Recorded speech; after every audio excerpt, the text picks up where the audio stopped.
Welcome to the Deep Dive, your shortcut to being truly well-informed. Today, we're doing something a little different. We're pulling back the curtain on the everyday pulse of our communities right here in Northeast Wisconsin. We're doing a deep dive, kind of a behind-the-blotter look with the Peshtigo Times, digging into official police incident summaries. Yeah, it's fascinating stuff, actually. We've got recent reports from the Menominee County Sheriff's Office, the Menominee Police Department, and the Marinette Police Department, too. These cover incidents from late June through about mid-July. Right. And our mission really is to pull out the key insights, maybe some surprising facts, to give you a real sense of what keeps local law enforcement busy. And what's really interesting here, I think, isn't just the number of calls, but the sheer variety. It tells you a lot about community life, everything from, well, serious crimes to mental health checks, even lost pets. Exactly.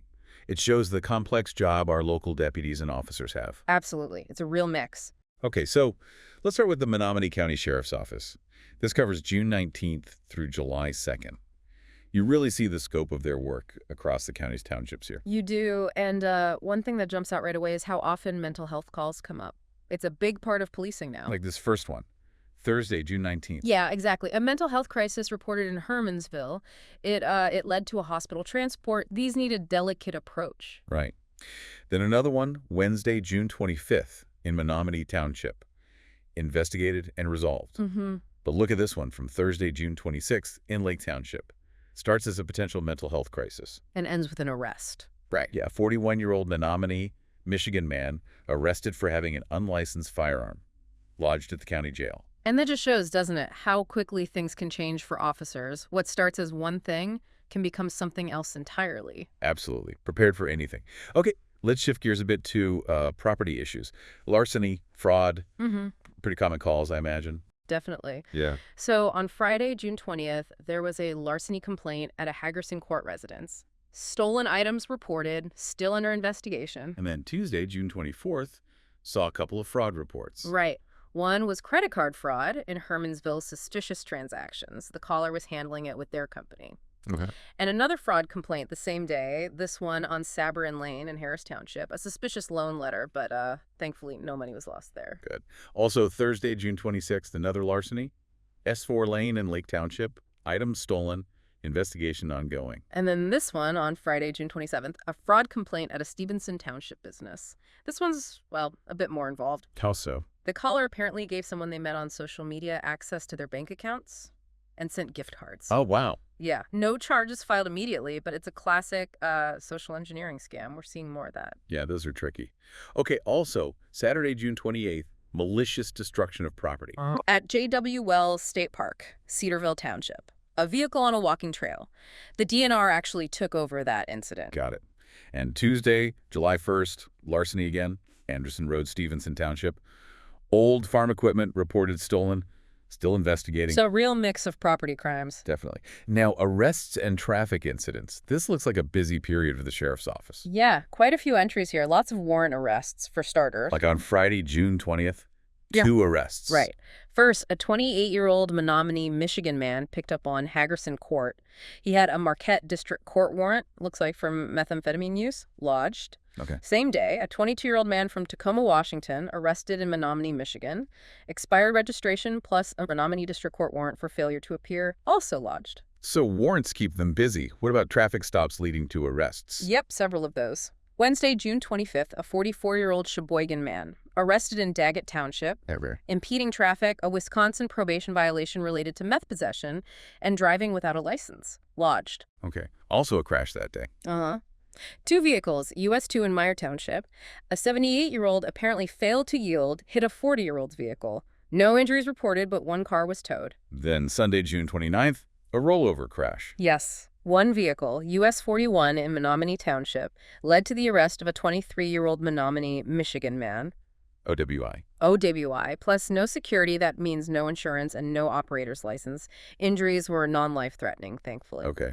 And Monday, June 30th, another traffic arrest. A 42-year-old Daggett man, arrested on US 41 in Daggett Township, failing to maintain his lane, no security, no operator's license, lodged. Then Tuesday, July 1st, a 42-year-old Marinette woman arrested in Mellon Township expired plates, and operating without security. And that same day, Tuesday, July 1st, there was that lengthy motorcycle pursuit. Right, you mentioned that. Yep. On US 41 in Stevenson Township. That's the one. Ended with the arrest of a 36-year-old Daggett man. Charges included driving while license revoked, flee and elude, no security. And he was cited for no plates and speeding, too. Lodged. Wow, quite the list. It is. Then Wednesday, July 2nd, deputies helped out Marinette County.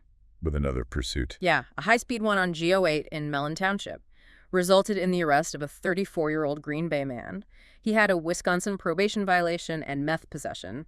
Lodged.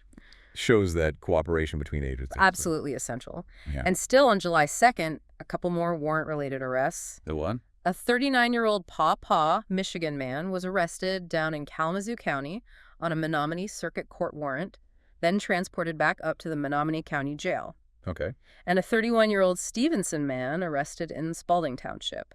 He had 2 Menominee District Court warrants for failure to appear, lodged as well. So a very busy couple of weeks for arrests and traffic. Definitely. Let's quickly cover some other incidents from the sheriff's office during that time. Okay. Saturday, June 21st, a breaking and entering complaint.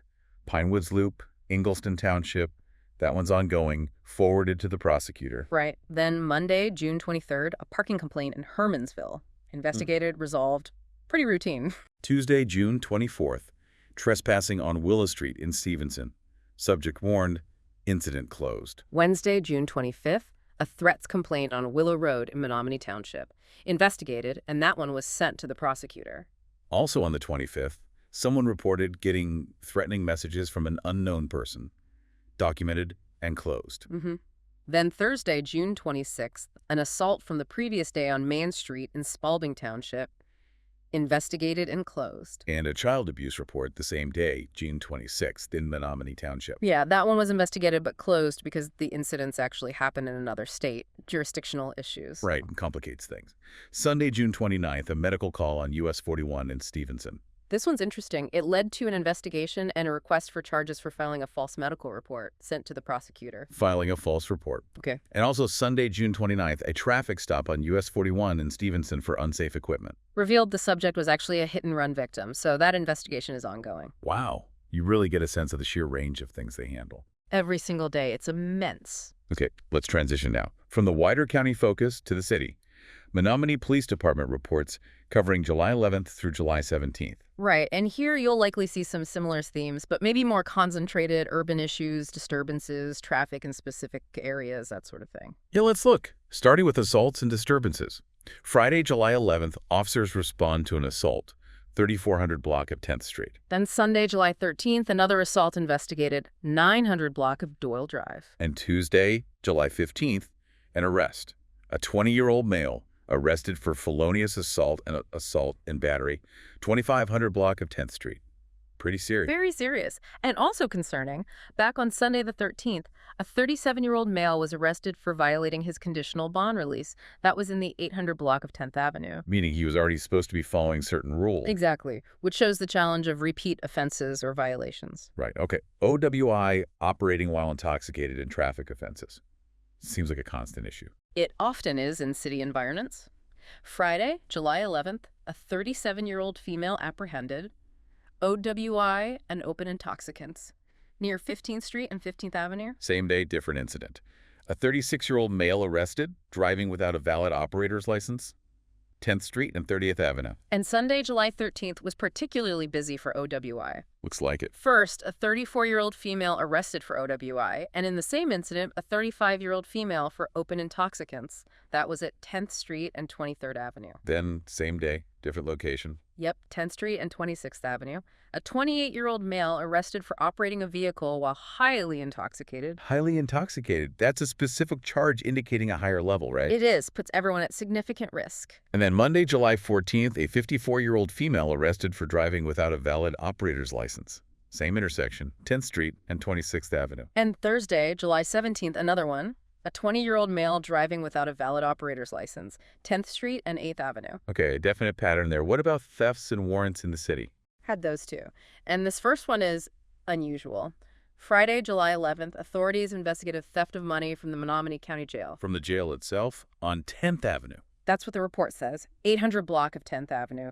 Definitely not your everyday theft report. No kidding. Also, on Friday the 11th, theft of personal property and cash from a residence, 1400 block of 6th Avenue. And warrants. Friday, July 11th, a 43-year-old male arrested on a misdemeanor warrant from Michigan, 1500 block of 46th Avenue. Saturday, July 12th. A 41-year-old male arrested on a bench warrant from the Menominee County Sheriff's Office near 1st Street and 14th Avenue. And Tuesday, July 15th, a 25-year-old female arrested on a misdemeanor warrant from the Menominee Police Department itself, 800 block of 10th Avenue again. So tracking down people with warrants is a steady part of the job. Seems like it. Okay, some other notable incidents from Menominee PD. Sunday, July 13th, property damage accident. Yeah, a vehicle backed into a gas meter. On 1000 block of 13th Avenue, minor damage to the vehicle, but the gas meter needed replacing. Could have been worse. True. Same day, Sunday the 13th, a report about an incorrigible or runaway 11-year-old male near 11th Avenue and 16th Street. And also Sunday the 13th, a really serious report concerning a 37-year-old male allegedly soliciting a minor, 900 block of Doyle Drive. That's deeply disturbing. Requires careful investigation, I assume. Absolutely. Very sensitive, serious matter. Monday, July 14th, another runaway report. A 15-year-old female this time. Located and returned, thankfully, 3200 block of 14th Street. Also, on Monday the 14th, two vehicle accidents reported. Right. One near 14th Avenue and 23rd Street, disabling damage to one car, functional damage to the other. And the second near 13th Street and 20th Avenue. Similar outcome. Disabling damage to one, functional to the other. No injuries reported in that one. Then Tuesday, July 15th, a 38-year-old male arrested for breaking and entering a residence. 2000 block of 10th Avenue. Thursday, July 17th, a dog bite incident. Yeah, a 33-year-old female was arrested after her dog attacked and bit a 7-year-old boy. 1900 block of 23rd Avenue. Oh, that's awful for the child. Underscores pet owner responsibility. Definitely does. Also Thursday the 17th, another two-vehicle accident near 8th Avenue and 13th Street. Minor damage, no injuries. Officers assisted a motorist locked out of their vehicle, too. 2200 block of 10th Avenue, community service side of things. Right. And finally, for Menominee PD, Thursday the 17th, a 75-year-old male arrested for failing to stop and identify himself at the scene of an accident near 10th Avenue and 13th Street. A hit and run, essentially. Seems so. So yeah, a lot happening in the city, a real mix of calls. Okay, now let's cross the bridge. Marinette Police Department. We're looking at their press release summary from July 7th through July 20th. And here, as you mentioned earlier, we see a bit of everything. Some recurring lighter things like animal calls, but also some very serious felony charges, especially related to disturbances and drugs. Let's start with the lighter side then, the animal problems. It seems like Marinette PD is the go-to for lost cats in this period. It really does seem that way. Okay, Monday, July 7th. A black and white cat found at 435 W. Hosmer Street, transported to Town and Country Vet. Tuesday, July 8th. Black, tan, and white tabby kitten found. 744 McAllister Avenue. Also taken to Town and Country Vet. Wednesday, July 9th. An adult orange and white medium-haired cat found at University Avenue and Pierce Avenue. Again, brought to Town and Country Vet. And Friday, July 10th. A domestic short-haired black and white cat found at 1529 Main Street. And you guessed it. To Town and Country Vet. They must know the officers well there. Consistent community service. Definitely. Okay, shifting to more serious matters. Disorderly conduct and domestic incidents. These seem quite prevalent in the Marinette report. They do. Monday, July 7th, Benjamin Becker apprehended at 2430 Mary Street. Disorderly conduct, but also had an outstanding out-of-county warrant. Friday, July 10th. A domestic disturbance at 1713 Dunlap Avenue. This one sounds bad. It does. Ezekiel B. Gretzinger taken into custody. Charged with disorderly conduct, battery and strangulation, and suffocation. Very serious felony charges. Wow. Sunday, July 13th. Another incident involving multiple people on charges. Yes, at 507 Terrace Avenue. J.T. Broman taken into custody for OWI, first offense, disorderly conduct, and battery. And in the same incident, Haley K. Thompson was also taken into custody for disorderly conduct and battery. So an OWI that escalated significantly. Seems that way. Wednesday, July 16th. Nathan Dodsworth cited for disorderly conduct and resisting arrest at 3003 University. Thursday, July 17th, a disturbance at Marinette and Bangs involving two individuals, Jason Silcox and Stephen Johnson.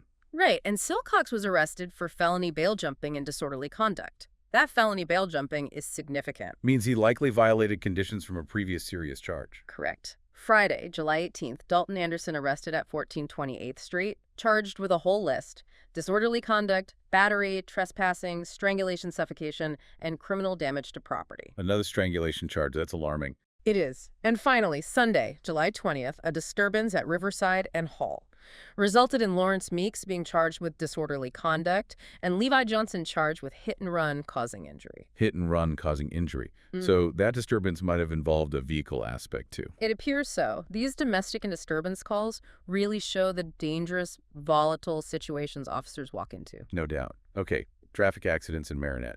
Anything to stand out? Several reported, but many seem relatively minor, thankfully. Tuesday, July 8th, an accident at 2724 Cahill Road.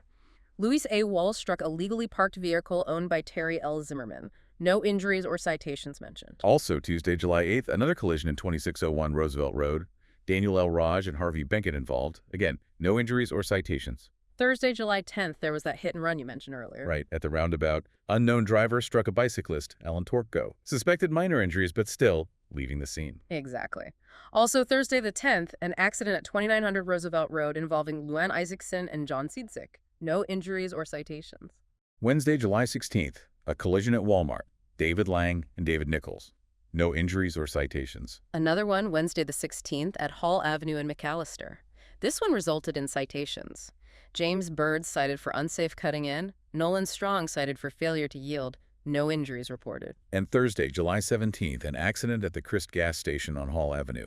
Charlie Nicholson and Cody Kotecki involved. No injuries or citations. So, mostly minor collisions, but that hit-and-run cyclist incident is a concern. Definitely. Now, a big category for Marinette. Drug-related offenses and other arrests. Quite a few here. Yes, quite a list. Wednesday, July 9th, Andrew G. Primo taken into custody at 3450 Old Peshtigo Road due to a probation violation. Same day, July 9th, a traffic stop at 1415 Marinette Avenue led to the arrest of Cornell Zuccahosi for resisting or obstructing an officer in felony bail jumping. Also Wednesday the 9th, David Flying cited for possession of THC at Roosevelt Road and Marinette Avenue. And still on the 9th, Julian S. Griffin apprehended at Highway 41 and County Road T. This is a serious one. Very. Charged with being a felon in possession of a firearm and carrying a concealed weapon. Highlights the potential danger in any stop. Absolutely.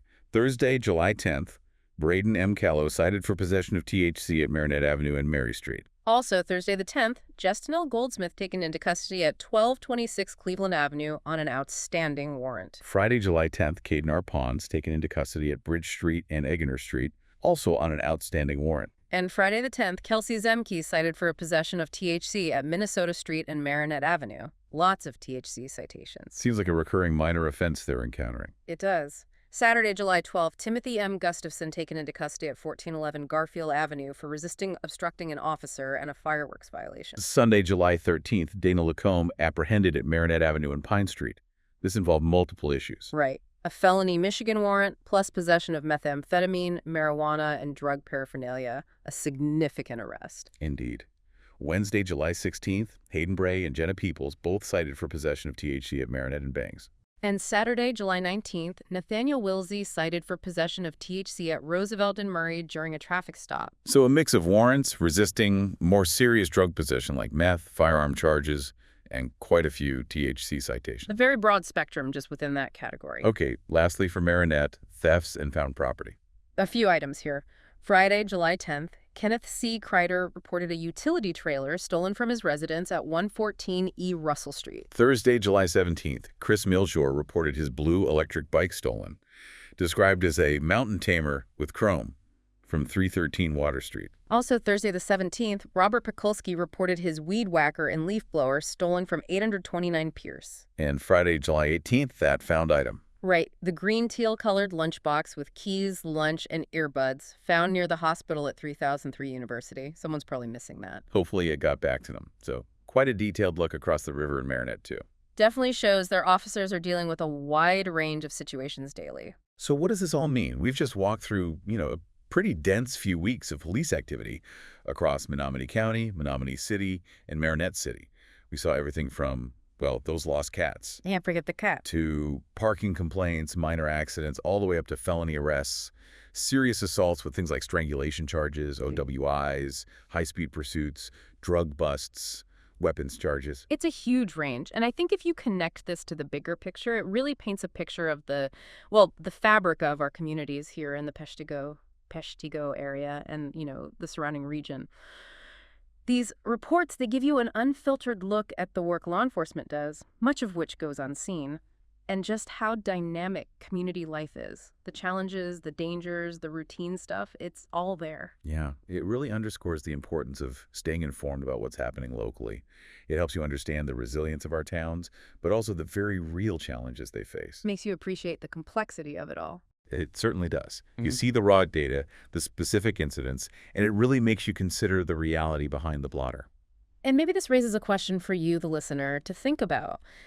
Knowing these specific local stories, these details, what does that make you think about community safety, maybe involvement right in your own neighborhood? That's a great question to ponder, something to definitely chew on. Well, thank you for joining us on this deep dive into the police blotter from our corner of Northeast Wisconsin. We'll be back soon with another stack of compelling sources to explore right here on The Deep Dive.